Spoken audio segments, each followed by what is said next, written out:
Ramai di antara kita mempunyai tahap kesihatan yang baik, masya-Allah. Bersyukurlah kepada Allah Subhanahu Wa Taala untuk kurniaan itu. Gunakannya sebaik mungkin untuk melakukan perkara yang akan dapat mencapai keredaan yang Maha Kuasa. Mata yang anda dapat melihat dengan. Mungkin ada satu hari yang akan tiba di mana mata anda tidak akan dapat melihat lagi.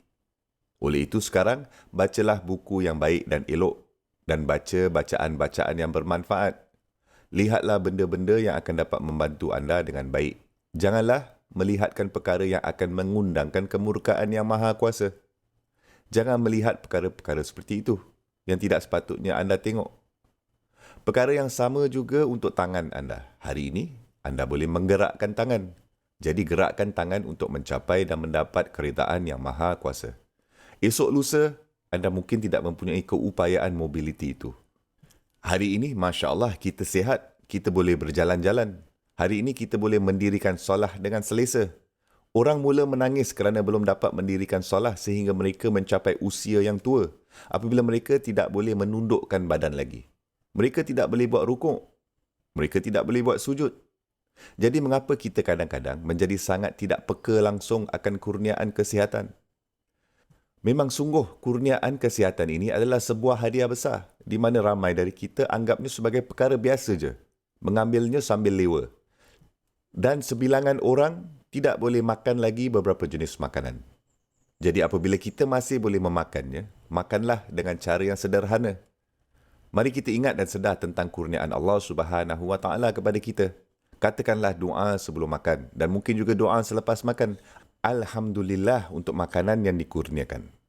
Dan minta pertolongan dia Subhanahu Wa Taala untuk kita menggunakan tenaga yang diperolehi dari makanan itu untuk sesuatu yang baik.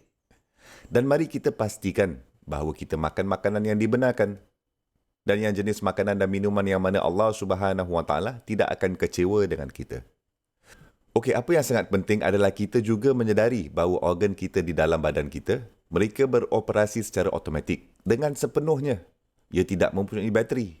Tidak ada manusia yang mengawal mereka pun. Ia adalah kawalan Allah Subhanahu Wa Taala. Jantung kita mengepam dengan cara yang ajaib. Lebih daripada 100,000 degupan jantung dalam masa yang singkat, subhanallah. Dan bateri siapa tu? Itu semua hanyalah rancangan Allah Subhanahu Wa Taala secara automatik. Tengoklah otak kita, betapa canggihnya. Telinga, tengok mulut kita, tengok bibir kita. Tengok contohnya lidah dan bagaimana berfungsinya deria rasa. Dan lihat bagaimana perubatan dan sains menemui perkara baru setiap hari. Dan ini semua adalah kurnia Allah Subhanahu Wa Taala dan kita memilikinya.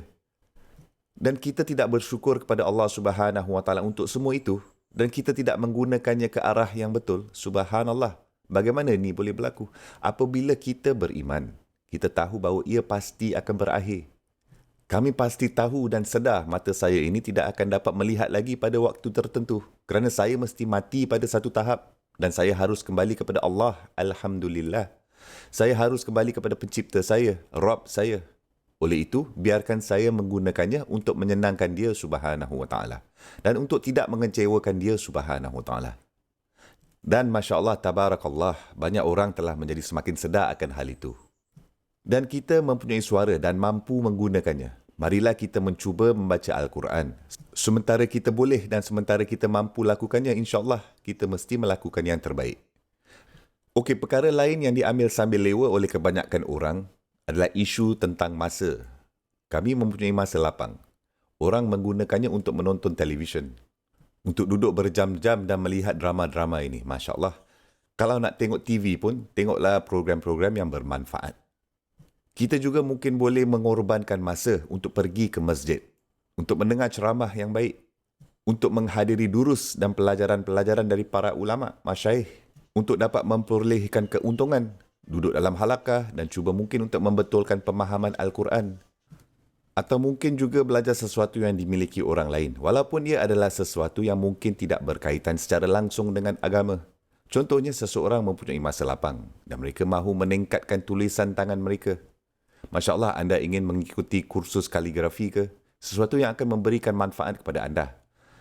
Dan anda boleh menggunakan bakat itu insya Allah. Bukan hanya untuk mendapatkan sedikit mata wang pencarian, tapi juga dengan izin Allah Subhanahu Wa Taala untuk membinakan akhirat anda, untuk membinakan syurga anda. Semoga Allah Subhanahu Wa Taala memberikannya kepada kita.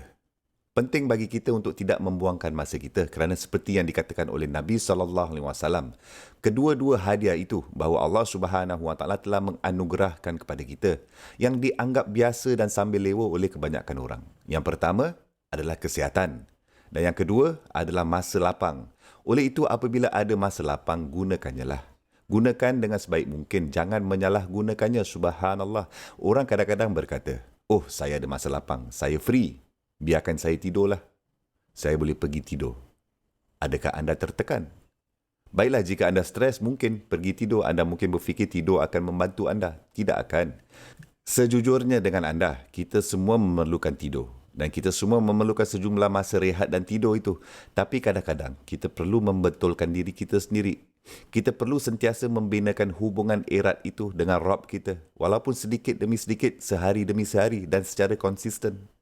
Agar kita dapat memahami dengan betul isu itu, bahawa kita mempunyai masa yang sangat-sangat singkat untuk mengemas kinikan diri kita dengan sebanyak mungkin amal kebaikan sebelum masa kita tamat tempoh dan kesihatan kita tamat tempoh, sebelum expiry date kita. Oleh itu, kedua-dua perkara ini pasti akan berakhir esok lusa. Kerana kesihatan saya kan, walaupun saya mati sebagai orang yang sihat belaka, tapi saya dah mati. Apa gunanya kesihatan itu kalau dah mati? Apabila saya mati, apa yang berlaku? Kesihatan saya tidak relevan pun. Tidak relevan sama sekali. Dengan isu masa, juga perkara yang sama. Masa sememangnya pasti akan berakhir untuk kita. Oleh itu, sentiasalah beringat. Subhanallah.